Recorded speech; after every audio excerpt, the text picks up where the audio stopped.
Hi friends. మనలో కొంతమంది health insurance తీసుకున్నప్పుడు ఏం చేస్తారు? భార్య భర్తలు ఇద్దరే పని చేస్తున్నాం కదా, మా ఇద్దరికి సరిపోద్దని కొంతమంది అనుకుని ఏం చేస్తారు? పిల్లల్ని పక్క పెట్టేస్తారు ఫ్రెండ్స్. పిల్లల్ని అస్సలే పక్క పెట్టదు ఫ్రెండ్స్. పిల్లల్ని పక్క పెట్టినంత మాత్రాన మనం మిగిలేది ఒక 2000, 3000 తేడా పడతాయి కావచ్చు ప్రీమియం. అంతే. అసలే ఇప్పుడు ప్రజెంట్ ఏంటంటే వర్షాకాలం. వర్షాకాలం పిల్లలకు తొందర జ్వరాలు రావచ్చు. టైఫాయిడ్ కానీ, మలేరియా కానీ, ఏదన్నా అంటు జబ్బులు కానీ ఎట్లాంటిదైనా పిల్లలు వట్టిన సిక్ అవుతారు ఫ్రెండ్స్. వాళ్ళని అసలే పక్క పెట్టద్దు. ఏదైనా సిచ్యువేషన్‌లో హాస్పిటల్‌లో ఒక 4 రోజులో, 5 రోజులో, ఆఖరికి 10 రోజులు ట్రీట్‌మెంటు తీసుకోవాల్సిన సందర్భం వస్తే, మన హాస్పిటల్ వాళ్ళు ఏం చేస్తారు? మన ఆస్తులొత్తం మొత్తం రాయించుకుంటారు ఫ్రెండ్స్. కాబట్టి ఒక 2, 3 వేల కోసం వెనక్కి పోకుండా హెల్త్ పాలసీ తీసుకున్నప్పుడు కంపల్సరీ కలిపే తీసుకోండి.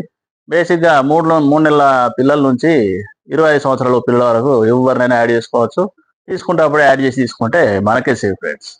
కాబట్టి మంచి హెల్త్ ఇన్సూరెన్స్ ఎక్కడుందో సెలెక్ట్ చేసుకోవాలి.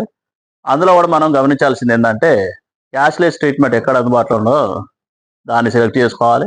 కోపే లేకుండా చూసుకోవాలి. పూర్తిగా మనకు దగ్గరనే ఉన్న హాస్పిటల్ అందులో ఉన్నాయా లేదా, ఆ నెట్వర్క్ హాస్పిటల్ ఉన్నాయో లేవో అని చూసుకొని హెల్త్ ఇన్సూరెన్స్ కంపల్సరీ తీసుకోవాలి ఫ్రెండ్స్. పిల్లల్ని ఈ రోజులలో ఎవరైనా దగ్గర దగ్గర స్కూల్ అని కాకుండా ఎక్కడెక్కడో దూరం స్కూళ్ళల్లో ఇస్తాను. ఆటోలలో వెళ్తారు, బస్సులలో వెళ్తారు. పిల్లలు అక్కడికి పోయినాక ఆడుకునే సందర్భాలు, గాయాల పాలు, కాళ్ళు చేతులు విరగొట్టుకునే సందర్భాలు వస్తే కూడా ఏదైనా చెప్పలేం కదా ఫ్రెండ్స్ సిచ్యువేషన్ అనేది. కాబట్టి హెల్త్ పాలసీ తీసుకున్నప్పుడు మొత్తానికి నాకు పెద్ద మొత్తం తీసుకోలేనంటే బేసిక్ ప్లాన్ ఒక 5,00,000 పాలసీ అన్న తీసుకుంటే చాలా వరకు కుటుంబానికి సేఫ్ ఫ్రెండ్స్. చాలా మంది ఏమనుకుంటారంటే హెల్త్ పాలసీ తీసుకున్నాం కానీ మాకేం జరగట్లేదు, మా ప్రీమియం అంతా వట్టిగా పోతుంది అనుకుంటారు కానీ అది పూర్తిగా అమాయకత్వం ఫ్రెండ్స్. ఏం జరగకపోతే మనకే హ్యాపీ కదా.